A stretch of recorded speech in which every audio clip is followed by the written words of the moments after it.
Hello dear students, welcome again for a quick revision of halogen derivatives of alkanes and arenes. This lecture is last lecture for revision of organic chemistry because we have successfully completed detailing about each and every chapter. Halogen derivatives भी हमारा complete हो चुका है, but तभी भी एक recalling के लिए ये lectures quick revision में यहाँ पे halogen derivatives की आपकी ले रही हूँ. यहाँ पे हम लोगों ने कल जो देखा था एक्चुअल में वो SN2 एंड SN1 मैकेनिज़्म के बारे में काफ़ी सारी जानकारी हमने वहाँ पे ली थी. अब SN1 और SN2 मैकेनिज़्म जो है उसमें मैंने आपको एक एक पॉइंट लेके वहाँ पे डिस्कशन किया था. वहाँ पे इम्पॉर्टेंट पॉइंट ये है कि वहाँ पे SN2 और SN1 मैकेनिज़्म के जितने भी पॉइंट्स कल हमारे डिस्कस हो गए थे उतने सारे के सारे पॉइंट्स वहाँ पे इम्पॉर्टेंट रहेंगे. वो पॉइंट्स में सबसे ज़्यादा अगर आपको फोकस करना है तो न्यूक्लियोफाइल जो है उसका जो अटैक है उसको थोड़ा फोकस करो. न्यूक्लियोफाइल का अटैक किस साइड से हो रहा है वो इम्पॉर्टेंट है. स्ट्रॉन्ग न्यूक्लियोफाइल लेना है, वीक न्यूक्लियोफाइल लेना है, ये भी वहाँ पे डिसाइड होना चाहिए. मतलब ये एक इम्पॉर्टेंट पॉइंट होगा वहाँ पे. So it should be decided. Next है यहाँ पे कि ये जो भी हमने SN1 और SN2 मैकेनिज़्म के बारे में देखा है उसमें आपको थोड़ा सा ध्यान रखना है कि most probably tertiary alkyl halide जब वो आपको देते हैं तो टर्शरी अल्काइल हलाइड्स में टर्शरी कार्बोकेटाइन जो होता है वो स्टेबल होता है और वो आपको ज़्यादा से ज़्यादा वहाँ पे 3 डिग्री अल्काइल हलाइड वहाँ पे SN1 मैकेनिज़्म में ही आपको मिलेगा. 1 डिग्री अल्काइल हलाइड जो होता है वो 1 डिग्री अल्काइल हलाइड आपको SN2 मैकेनिज़्म में वहाँ पे मिलेगा. Then what about 2 degree alkyl halide. 2 degree alkyl halide reaction करता भी है, यस बिल्कुल रिएक्शन करेगा. सब्स्टिट्यूशन रिएक्शन वो दोनों भी दिखा सकता है वहाँ पे. जैसे आप कंडीशन वहाँ पे प्रोवाइड करो उस तरीके से वो सब्स्टिट्यूशन रिएक्शन दोनों भी वहाँ पे दिखा सकता है. So this was all about yesterday's lecture. जो प्रीवियस लेक्चर था वो प्रीवियस लेक्चर में हमने काफ़ी सारी जानकारी ली है, रिएक्शंस भी काफ़ी सारे हमने कंप्लीट की है. Now we will be moving towards halo arenes के बारे में हम थोड़ा डिटेलिंग देखेंगे. हेलो अरीन्स का मतलब क्या है वहाँ पे, मतलब एरोमेटिक कंपाउंड तो है वहाँ पे, ठीक है. बेंजीन जैसा एरोमेटिक कंपाउंड है, वहाँ से एक हाइड्रोजन आपने निकाल दिया है और उस जगह पे आपने कोई भी हेलोजन वहाँ पे अटैच किया है. So the derivative, so the product which will we get is nothing but haloarene or you can say halogen derivatives of arenes, ठीक है. सो अराइल हलाइड्स भी उन्हें कहा जाता है. सो बेसिकली ये है यहाँ पे हेलो अरीन्स में आपको कॉमन नेम्स जो होते हैं वो भी थोड़ा सा ध्यान रखना पड़ेगा. Ortho position, para position, Meta position, इनका ख्याल आपको रखना ही पड़ेगा. उसके साथ साथ ही जो IUPAC नोमेनक्लेचर है उस पर भी फोकस तो करना ही है. बेसिकली सपोज़ अगर हमने इस तरीके से कोई स्ट्रक्चर यहाँ पे निकाला, ठीक है. अगर ये स्ट्रक्चर मैं यहाँ पे इस तरीके से निकाल रही हूँ तो ये स्ट्रक्चर क्लोरोबेंजीन का स्ट्रक्चर है. क्लोरोबेंजीन के स्ट्रक्चर में बेसिकली आपको ये करना है कि सपोज़ मैंने यहाँ पे दूसरा क्लोरीन लगा दिया या कोई दूसरा हेलोजन भी आप लगा सकते हो, वो लगा दिया तो ये पोजीशन एक दूसरे के रिस्पेक्ट में पैरा पोजीशन है. अगर यही क्लोरीन हमने यहाँ उठा के यहाँ पे लगा दिया तो ये मेटा पोजीशन हो जाएगी और ये ही क्लोरीन हमने अगर यहाँ लगा दिया तो ये ऑर्थो पोजीशन वहाँ पे कहलाएगी. सो बेसिकली ये है IUPAC नोमेनक्लेचर का पार्ट, वो जो मैंने पहले भी क्लियर किया हुआ है. IUPAC नोमेनक्लेचर के मेरे लेक्चर्स भी वहाँ पे अपलोड हो रहे थे आप लोगों के लिए. सो IUPAC नोमेनक्लेचर वहाँ पे आपको अच्छे से करना है. नेक्स्ट टू इट अगर आप देखो तो नेचर वहाँ पे आपको देखना है. IUPAC नोमेनक्लेचर जो है उसके बाद बेसिकली यहाँ पे क्लासिफिकेशन में ऐसा बहुत कुछ नहीं है, ठीक है. बट यहाँ पे आपको नेचर जो होता है CX बॉन्ड का जो नेचर है हेलो अरीन्स में उस पर काफ़ी सारे क्वेश्चंस पूछे जाते हैं. सो नेचर ऑफ जो भी CX बॉन्ड है इन हेलो अरीन उसको बेसिकली आपको कंपेयर करना है हेलो अल्केन के साथ. अब यहाँ पे आप देखो कि सपोज़ मैंने अगर कहा कि यहाँ पे इस तरीके से एक हेलो अरीन या हेलो अल्केन मैंने यहाँ पे बनाया है। सो ये यहाँ पे हेलो अल्केन है तो हम यहाँ पे X दे देते हैं। अब यहाँ पे आपको करना क्या है, यहाँ पे बेसिकली ये जो कार्बन है इस कार्बन से आपका हेलोजन अटैच्ड है, तो ये कार्बन जो होगा ये sp2 हाइब्रिडाइज कार्बन होगा जिसमें s कैरेक्टर्स वहाँ पे ज़्यादा दिखाई देंगे। sp2 हाइब्रिडाइज कार्बन वहाँ पे होगा। और यहाँ पे ये भी आपको दिखाई देता है कि हेलोजन्स जो होते हैं ना, हेलोजन के ऊपर लोन पेयर होते हैं, तो ये जो पर्टिकुलर लोन पेयर है ये लोन पेयर रेजोनेंस में आपको यहाँ पे दिखाई देते हैं। सो यहाँ पे एक पॉइंट आपको याद रखना है कि हेलो अरेंज में बॉन्ड लेंथ जो होती है वो काफ़ी छोटी होती है। बॉन्ड लेंथ जो है वो छोटी है, मतलब बॉन्ड छोटा हो जाता है और बॉन्ड स्ट्रेंथ भी वहाँ पे काफ़ी बढ़ जाती है। सो ये पॉइंट बेसिकली इम्पॉर्टेंट था नेचर ऑफ CX बॉन्ड में हेलो अरेंज के। नेचर में हमने क्या देखा था, जब हमने अल्काइल हैलाइड्स का देखा था तब हमने क्या देखा है बताओ। अल्काइल हैलाइड्स के नेचर में हमने वहाँ पे ये देखा था कि बॉन्ड लेंथ क्या है, बॉन्ड स्ट्रेंथ क्या है, डाइपोल वहाँ पे क्या है, इस तरीके से हमने देखा था। बट यहाँ पे डाइपोल की तो बात नहीं है, बट एटलीस्ट बॉन्ड लेंथ और बॉन्ड स्ट्रेंथ के बारे में you have to have detail information about it, because उस पर ही कुछ रिएक्शंस जो होते हैं वो डिपेंड होते हैं, और रिएक्शंस अगर नहीं आते आपको तो फिर प्रॉब्लम हो जाएगी। सो ये जो हेलो अरीन का पार्ट मैंने यहाँ पे लिखा है, हेलो अरीन में ये जो भी कार्बन है जिससे आपका हेलोजन अटैच्ड है, ठीक है, ये जो कार्बन है बेसिकली ये कार्बन आपका sp2 हाइब्रिडाइज्ड होता है। sp2 हाइब्रिडाइज्ड है, व्हाट इट मीन्स एग्जैक्टली, जिसमें s कैरेक्टर्स वहाँ पे क्या रहेंगे, ज़्यादा रहेंगे, वहाँ पे डबल बॉन्ड कैरेक्टर वहाँ पे क्रिएट होता है। डबल बॉन्ड कैरेक्टर जैसे ही वहाँ पे क्रिएट हो रहा है तो आपको वहाँ पे एक और चीज़ वहाँ पे ध्यान में रखनी है कि वहाँ पे डबल बॉन्ड कैरेक्टर तो है ही, बट उसके साथ साथ जो हेलोजन होता है ना उसके ऊपर लोन पेयर्स होते हैं। वो जो लोन पेयर्स वहाँ पे होते हैं वो लोन पेयर अंदर, मतलब बेंजीन रिंग में अंदर वहाँ पे क्या करते हैं, मूव करते हैं रेजोनेंस में, कॉन्जुगेशन में है वो, तो रेजोनेंस में वहाँ पे वो देते हैं। तो इस तरीके से अगर हमने देखा तो हेलो अरेंज में बॉन्ड लेंथ जो है वो काफ़ी छोटी सी है, शॉर्टर बॉन्ड लेंथ है, बट बॉन्ड स्ट्रेंथ भी काफ़ी वहाँ पे स्ट्रॉन्ग है। बॉन्ड स्ट्रेंथ क्या है वहाँ पे, स्ट्रॉन्ग है, क्योंकि बॉन्ड को ब्रेक करना, देखो दो एटम्स अगर बहुत पास में है तो उनके बीच का बॉन्ड ब्रेक करना बहुत मुश्किल हो जाता है, वैराज वही दो एटम्स अगर दूर चले गए तो बॉन्ड को ब्रेक करना थोड़ा सा आसान हो जाता है। सो मिनिमम एनर्जी वहाँ पे रिक्वायर्ड होती है जब दो एटम्स, बॉन्डेड एटम्स दूर दूर होते हैं तब की बात है, बट यहाँ पे वो कोई सिनेरियो नहीं है। यहाँ पे बॉन्ड लेंथ वैसे भी क्या है, कम है, डबल बॉन्ड कैरेक्टर वहाँ पे क्रिएट हो रहा है। और दूसरी बात यह है कि हेलोजन के ऊपर जो भी लोन पेयर है वो लोन पेयर रेजोनेंस में जाते हैं। जिस पर्टिकुलर कार्बन से आपका हेलोजन अटैच्ड है वो कार्बन sp2 हाइब्रिडाइज्ड होगा, वेराज इन अल्काइल हैलाइड्स वो sp3 हाइब्रिडाइज होता था। ये पॉइंट्स ध्यान में रखने पड़ेंगे।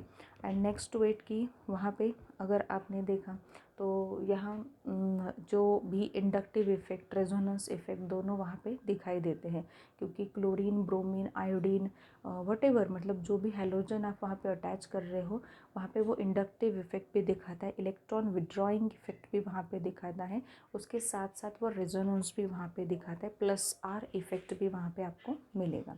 बट यहाँ पे ये चीज़ है कि हम ऐसा बोल सकते हैं यहाँ पे कि, और एक क्वेश्चन मार्क फिर क्रिएट हो जाता है कि अगर हेलो अरेंज में इस तरीके का कुछ सीन है कि बॉन्ड लेंथ जो है वो कम हो रही है, बॉन्ड स्ट्रेंथ जो है वो काफ़ी ज़्यादा है, तो क्या हेलो अरेंज जो होंगे वो उतने ही ईज़ के साथ या उतने ही आसानी के साथ न्यूक्लियोफिलिक सब्स्टिट्यूशन रिएक्शंस में पार्टिसिपेट करेंगे?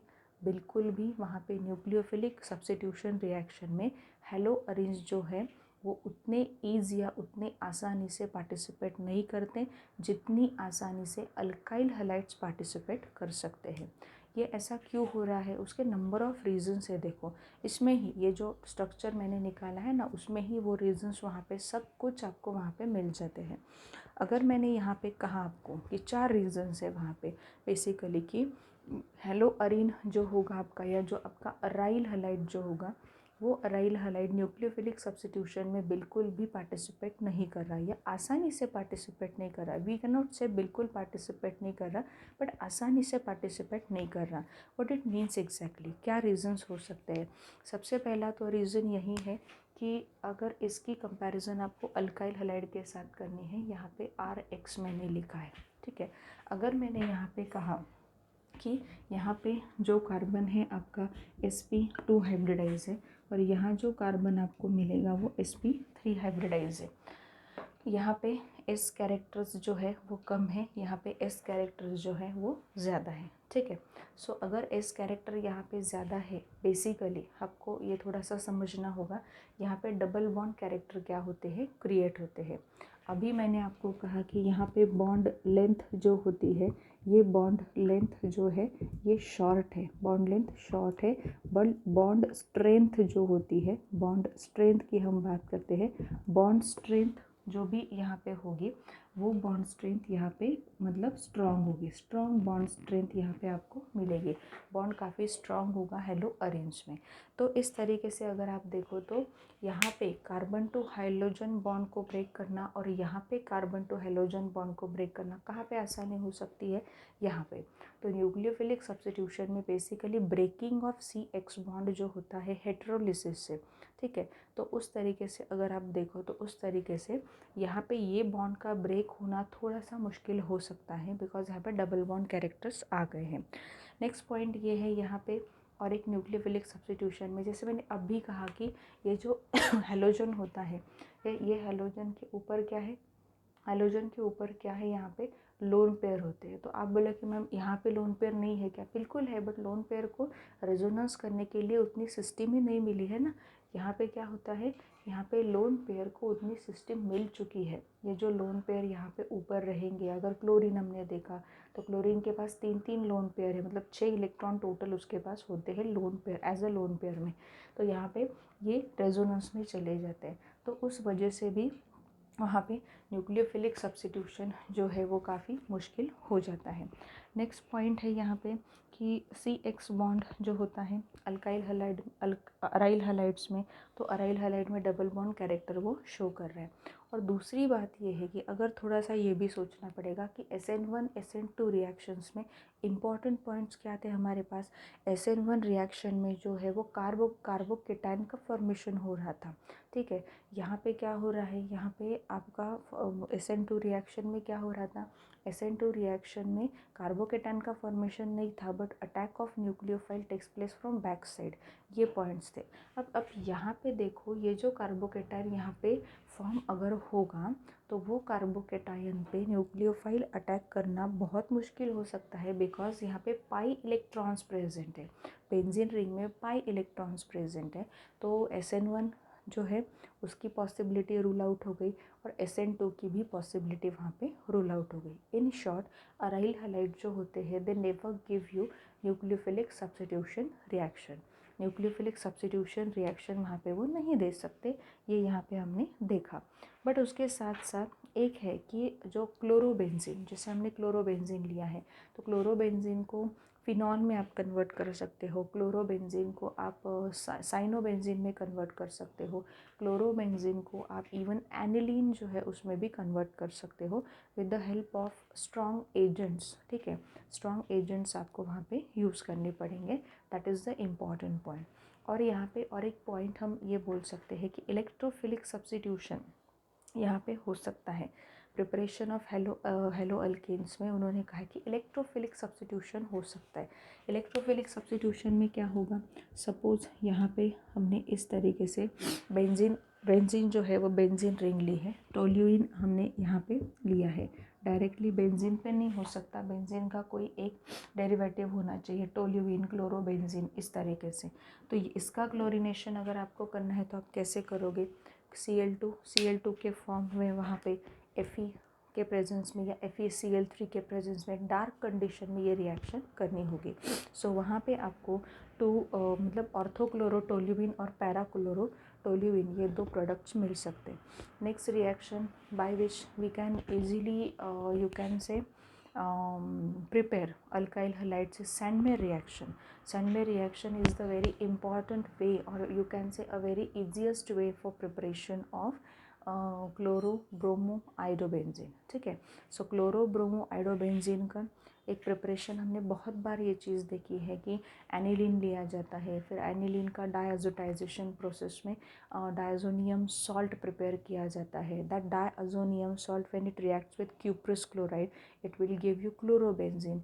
It reacts with cuprous bromide, it will give you bromobenzene. And when it reacts with Ki, basically potassium iodide के साथ जब वो रिएक्ट करता है तब वो आपको आयोडोबेंजीन भी देता है. So we have only 2 methods for preparation of alkyl halide के. इलेक्ट्रोफिलिक सब्स्टिट्यूशन रिएक्शन जो है वो एक हो सकती है जहाँ पे टोल्यूइन जो है उसका क्लोरीनेशन किया जाएगा, ऑर्थोक्लोरोटोल्यूइन, पैराक्लोरोटोल्यूइन मिलेगा. नेक्स्ट है कि सैंडमर रिएक्शन. सैंडमर रिएक्शन में एनिलीन आपको लेना है. एनिलीन से आप क्लोरोबेंजीन, ब्रोमोबेंजीन, आयोडोबेंजीन जो है वो प्रिपेयर कर सकते हो. That is the way we have to prepare haloarenes by the methods. ठीक है. सो ये बेसिकली हमारे मेथड ऑफ प्रिपरेशन यहाँ पे थे कि हम इलेक्ट्रोफिलिक सब्स्टिट्यूशन या सैंडमर रिएक्शन से क्या कर सकते हैं, वहाँ पे प्रिपरेशन कर सकते हैं. अब हमें देखनी है chemical reactions of haloarenes. Chemical reactions of haloarenes में क्या क्या होगा. Basically chemical reactions of haloarenes में आपको क्लोरोबेंजीन लेना है. क्लोरोबेंजीन का आप नाइट्रेशन करवाओ, सल्फोनेशन करवाओ, असाइलेशन जो है वो करवाओ. So these are the reactions basically which are taking place in halogen derivatives of arenes, means aryl halides में. So let's see reactions of haloarenes. These are the chemical reactions taking place in haloarenes, aryl halides. Chlorobenzene हर जगह पे लिया है यहाँ तक. बाद में कुछ अलग एग्जाम्पल लिया है यहाँ पे ब्रोमोबेंजीन का. हेलोजिनेशन रिएक्शन हो सकती है वहाँ पे. 2 डेरिवेटिव्स मिलते हैं उस केस में. पैरा डेरिवेटिव मेजर प्रोडक्ट वहाँ पे होगा. क्लोरोबेंजीन वहाँ पे क्लोरीनेशन हम कर रहे हैं in presence of anhydrous FeCl3.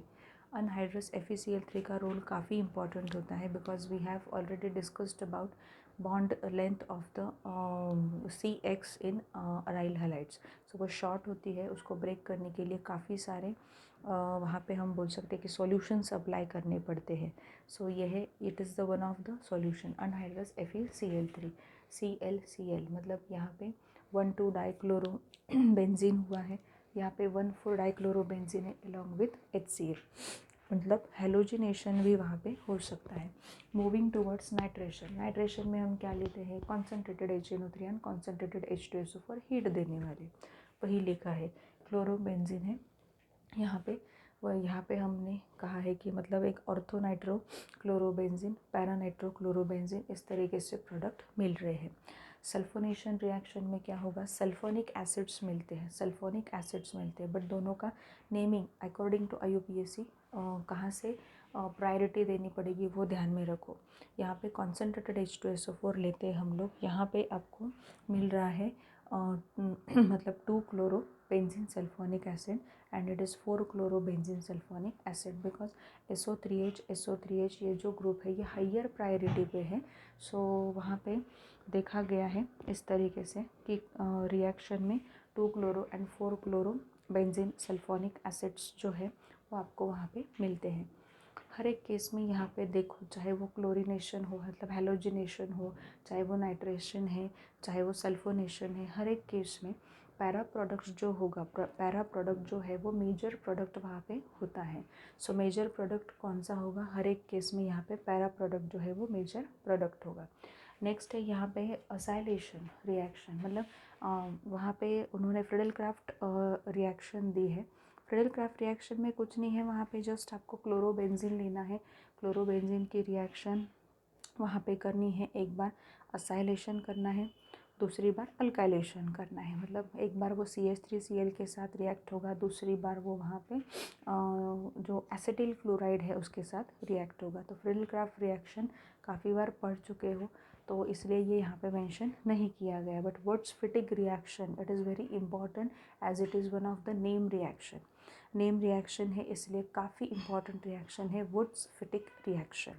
अब वुड्स रिएक्शन तो पता है हमें और प्रीवियस लेक्चर में हमने पढ़ी है कि वहाँ पे ये होता है कि अल्काइल हैलाइड जो है वो रिएक्टिव मेटल मतलब सोडियम के साथ रिएक्ट होता है इन presence of dry ether and it will give alkyne. ठीक है, ये हमने वहाँ पे पढ़ा था।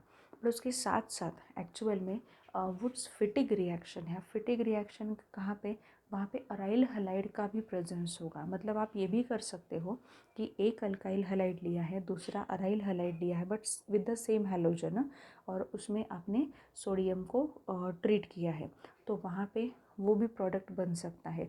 बट एज़ यहाँ पे डाईफिनाइल ये जो है इसका प्रिपरेशन बहुत इंपॉर्टेंट रहता है, इसलिए मैंने यहाँ पे ये रिएक्शन आपको दिखाई कि 2 यूनिट्स हमने यूज़ किए हैं। ब्रोमोबेंजीन के 2 यूनिट्स हम यूज़ कर रहे हैं। उसकी रिएक्शन सोडियम के साथ हो रही है, ऑब्वियसली रिएक्टिव मेटल के साथ। वहाँ पे ड्राई ईथर के प्रेजेंस में dry ether in this particular reaction will act as a solvent की तरह वो ट्रीट कर रहा है। यहाँ पे डाईफिनाइल और NaBr का प्रिपरेशन हुआ। सो आप यहाँ पे ये भी कर सकते हो कि आपने ब्रोमोबेंजीन लिया, आपने ब्रोमोमीथेन लिया, ब्रोमोबेंजीन लिया, और उसकी रिएक्शन सोडियम के साथ कर रहे हो, then only then you will get the preparation of like यहाँ पे टोल्यून का प्रिपरेशन होगा, मिथाइल बेंजीन का प्रिपरेशन होगा। सो इस तरीके से भी रिएक्शंस आगे क्या कर सकते हैं, बढ़ा सकते हैं। बेसिकली हेलो अरेंज में जो केमिकल रिएक्शंस होते हैं वो थोड़े वहाँ पे लिमिटेड कंस्ट्रेंट वहाँ पे आ जाता है बिकॉज ऑफ सर्टन रीजंस। जैसे रीजंस हमने पहले डिस्कस किए थे कि पहली तो पॉसिबिलिटी वहाँ पे वाइप आउट हो गई है कि सब्स्टिट्यूशन न्यूक्लियोफिलिक रिएक्शंस जो है वो हेलो अरेंज में हो। हेलो अरेंज में वो रिएक्शन नहीं होते। तो मेन जो पार्ट होता है, अगर SN1 SN2 जैसा जो बहुत इंपॉर्टेंट पार्ट है, वो इम्पॉर्टेंट पार्ट यहाँ पे आपको नहीं है। तो हेलो अरेंज के रिएक्शन याद रखना, ये भी काफ़ी इम्पॉर्टेंट होगा। और उसके साथ साथ मैं आपको ये भी बोलूँगी कि सब्स्टिट्यूशन न्यूक्लियोफिलिक रिएक्शन तो वहाँ पे होते नहीं हैं, बट पेज नंबर 402 पे आपको एक 3 रिएक्शंस उन्होंने दे के रखे हैं। जैसे क्लोरोबेंजीन को फिनॉल में कन्वर्ट कर रहे हो, वहाँ पे NaOH यूज़ कर रहे हैं, और टेम्परेचर भी काफ़ी हाई है 623 केल्विन। प्रेशर यूज़ कर रहे हैं H+, मतलब वहाँ पे जो भी एसिडिफिकेशन होगा वो भी हो रहा है। तो फिनॉल के क्लोरोबेंजीन को साइनोबेंजीन में कन्वर्ट कर रहे हैं। क्या करेंगे, NaCN और CuCN यूज़ करेंगे। टेम्परेचर काफ़ी हाई है 473 केल्विन। अब यहाँ पे और एक है यहाँ पे कि क्लोरोबेंजीन को एनिलीन में कन्वर्ट किया है उन्होंने।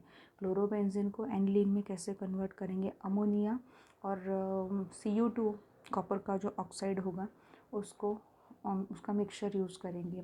473 केल्विन प्रेशर होगा, 473 केल्विन टेम्परेचर होगा, प्रेशर के अंडर ये रिएक्शन हो रही है। तो ये तीनों के तीनों रिएक्शंस आपको याद रखने हैं। और यहाँ पे और एक रिएक्शन मिलती है देखने के लिए, जो है पेज नंबर 403 पे। It is all about formation of picric acid. अब पिक्रिक एसिड की रिएक्शन आप यहाँ से पढ़ो या फिनॉल में नाइट्रेशन से पढ़ो, it is going to be one and the same, because picric acid का फॉर्मूला है 2,4,6 ट्राइनाइट्रोफिनॉल। तो फिनॉल के केस में वो रिएक्शन हमने ऑलरेडी पढ़ी है। नाउ लास्ट में है uses and environmental effects of some alkyl and aryl halides. मैं आपको ये चीज़ बता देती हूँ यहाँ पे। ये जो पूरा पार्ट है, इस पार्ट में मतलब आपको रीडिंग करनी है, पॉइंट वाइज निकालते जाओ। जैसे अब यहाँ पे मैंने कहा डाइक्लोरोमीथेन, तो डाइक्लोरोमीथेन का फार्मूला CH2Cl2। सबसे पहले तो फार्मूला पता होना चाहिए। नेक्स्ट है यहाँ पे डी ग्रीजर पेंट रिमूवर करके यूज़ हो रहा है। Decaffeinate tea and coffee, ये इंपॉर्टेंट है। Use to decaffeinate tea and coffee. जो टी और कॉफ़ी लेने से जो कैफीन हमारे बॉडी के अंदर चला जाता है, तो उसको डीकैफिनेट करने के लिए वहाँ पे डाइक्लोरोमीथेन का यूज़ वहाँ पे होता है। बट उसके एनवायरमेंटल इफ़ेक्ट्स भी है, रीडिंग तो करना पड़ेगा। एनवायरमेंटल इफ़ेक्ट्स उसके है जो आपको रीड करने। नेक्स्ट है ट्राइक्लोरोमीथेन और यू कैन से क्लोरोफॉर्म। क्लोरोफॉर्म के बारे में बहुत अच्छे से जानकारी रखो। CaCl3 अभी मतलब कुछ स्टूडेंट्स ऐसे अभी भी उनको लगता है कि एनेस्थेटिक करके क्लोरोफॉर्म का इस्तेमाल किया जाता है। क्लोरोफॉर्म हम नहीं यूज़ करते। क्लोरोफॉर्म की जगह पे वहाँ पे काफ़ी सारे number of products organic compounds आ गए हैं कि जिसकी वजह से जिसकी बेटर एक्शन वहाँ पे एज अ एनेस्थेटिक एक्शन वहाँ पे मिलती है। सो क्लोरोफॉर्म देखो, क्लोरोफॉर्म प्रिपेयर क्लोरो क्लोरोफ्लोरोमीथेन, ये तो इम्पॉर्टेंट है कि क्लोरोफ्लोरोमीथेन जो है जिसे फ्रियॉन कहा जाता है, it is a refrigerant R22 उसको वहाँ पे कहा जाता है, इसका यूज़ ये है। और यहाँ पे क्लोरोफॉर्म जो है ना, क्लोरोफॉर्म के बारे में और एक पॉइंट आपको यहाँ पे याद रखना है, वो है फॉस्जीन जो है उसका पॉइंट, एक one of the you can say gaseous compound. क्या है वो? Chloroform when expose to air and sunlight form a poisonous compound called phosgene. ये पता होना चाहिए कि क्लोरोफॉर्म जब एक्सपोज किया जाता है, सनलाइट या एयर में एक्सपोज किया जाता है बेसिकली, तो वहाँ पे ऑक्सीडेशन होता है उसका, और वहाँ पे एक कंपाउंड फॉर्म होता है, COCl2 नाम का एक कंपाउंड वहाँ पे फॉर्म होता है। CO मतलब CO C और O जो दोनों भी है वो कैपिटल में है, COCl2 फॉस्जीन जिसे कहा जाता है। ठीक है, इसलिए क्लोरोफॉर्म को हमेशा डार्क कलर बॉटल में वहाँ पे स्टोर किया जाता है। टेट्राक्लोरोमीथेन और कार्बन टेट्राक्लोराइड, कार्बन टेट्राक्लोराइड का एक बहुत अच्छा यूज़ है कि it is used as a organic solvent in many chemical reactions. Production of refrigerant में भी उसका यूज़ होता है। Environmental effects you have to read once और twice, then only you can understand and recall them. Iodoform CHI3 बहुत important है। Iodoform कहाँ पे यूज़ होता है? मेडिसिन्स में, जो वुंड्स होते हैं उसको हील करने के लिए एंटीसेप्टिक करके यूज़ होता है। एंटीसेप्टिक प्रॉपर्टी है यहाँ पे उसको, मतलब CHI3 है तो आयोडीन जो है वो आयोडीन लिबरेट हो जाता है, बाहर चला जाता है, इस वजह से वहाँ पे एंटीसेप्टिक प्रॉपर्टी आ जाती है।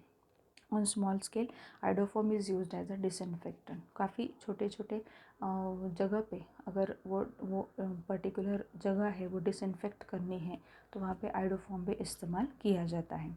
फ्रियॉन्स के बारे में है, देखो फ्रियॉन्स, यहाँ पे फ्रियॉन्स मतलब CCl2F2 है, वहाँ पे फ्रियॉन्स बहुत होते हैं, मतलब CCl3F है, CHClF2 है, फ्रियॉन्स की एक कैटेगरी है वो। ठीक है, तो वो जो फ्रियॉन्स है वो कैसे उनके यूजेस है, देखो एरोसोल प्रोडक्ट ऑफ फूड, ठीक है, cosmetic, pharmaceutical industry. Freons are also use for air conditioning and are non corrosive action उनकी होती है वहाँ पे, इसलिए फ्रियॉन हम यूज़ करते हैं बेसिकली। ठीक है, और यही एक पर्टिकुलर गैस है, they are used as a refrigerant which cause ozone depletion. ये क्वेश्चन आया था CET में कि कौन सा ऐसा वहाँ पे एक ऑर्गेनिक कंपाउंड है जिसकी वजह से ओजोन डेप्लीशन वहाँ पे हो रहा है, तो वो फ्रियॉन होगा। ठीक है, अब अगर उन्होंने स्पेसिफिकली पूछा है ऑप्शंस में, आपको उन्होंने CCl2F2 भी दिया है, CCl3F भी दिया है, CHClF2 भी दिया है,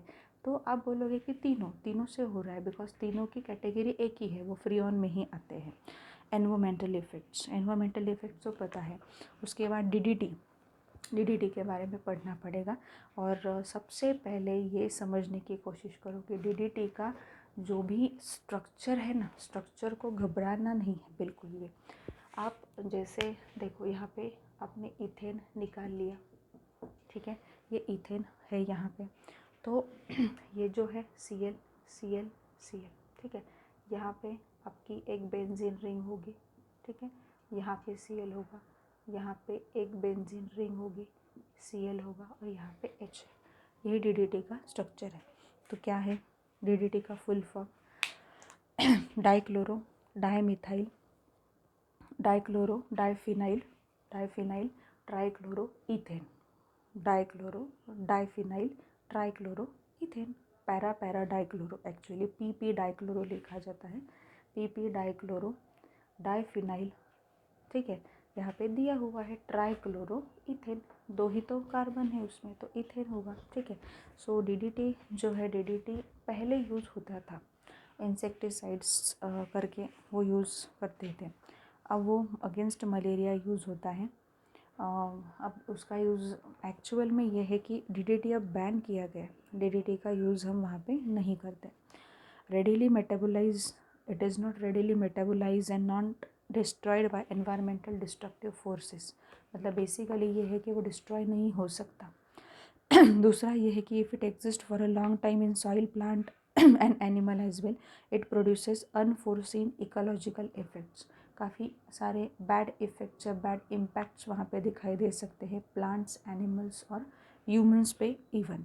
it is replaced by better and safer insecticide due to ecological problems. अभी मैंने कहा कि DDT अभी यूज़ नहीं होता है, it is replaced bye safer and more you can से पावरफुल इंसेक्टिसाइड्स। ठीक है, सो ये DDT के बारे में था।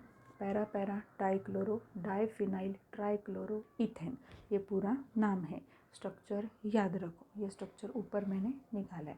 सो this is all about halogen derivatives of alkanes and arenes. ठीक है, halogen derivatives of alkanes and arenes का जो ये टॉपिक है ये हमने कवर अप कर लिया है। अब इसके बाद जो है आपको पढ़ाई करनी है, जो भी डाउट्स है वो पूछते रहो, आंसर मिलता रहेगा आपको। और जितने भी वहाँ पे अगर कुछ क्वेश्चंस मेरे पास नए रहेंगे तो वो देने की मैं कोशिश वहाँ पे ज़रूर करूँगी। सो यहाँ पे ऑर्गेनिक का रिवीजन का पूरा पार्ट कवर अप हो जाता है। ठीक है, so all the best CET exams के लिए। अब अगर कौन सा लेक्चर होगा देखेंगे अब कि कोई लेक्चर हमें लेना है या आगे क्या करना है। ठीक है, सो बेसिकली ऑर्गेनिक का पार्ट तो आपका कंप्लीट हो चुका है।